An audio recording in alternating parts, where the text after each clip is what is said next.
Well, for today's video guys, meron tayong product review ngayon. Ito yung Kobe Tire Sealer and Inflator. So ito siya guys.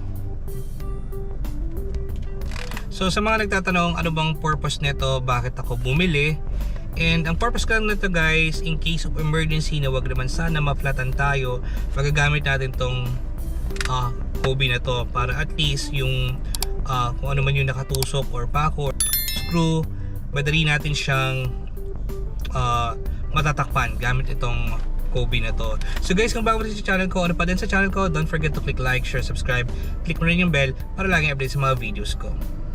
So yun nga guys, no, for today's video, ito yung product review natin na nabili ko. Ito ang Kobe Tire Sealer and Inflator. So alam ko meron siyang pang motor talaga. Then ito guys, yung logo niya is meron siyang pang kotse din. Ayan, oh. I'm not sure kung pwede rin yung sa pang motor para sa kotse or ito talaga yung para sa kotse talaga, na sa gulong ng kotse. So yun guys, nandito naman yung mga instructions sa likod. Madali lang naman siyang gamitin. Yan, follow nyo lang naman.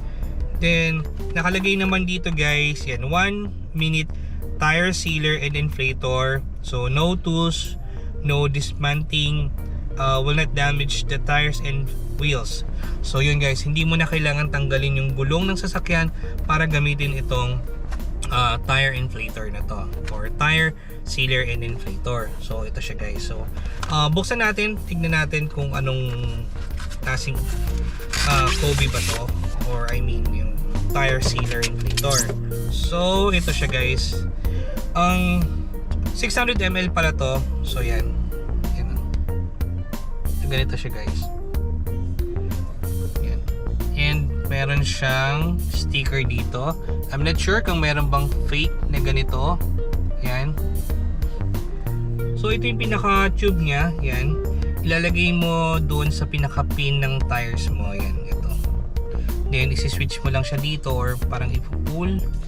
Yan, I'm not sure, pero nakalagay naman sa instruction guys. Madali naman siyang sundan or gamitin.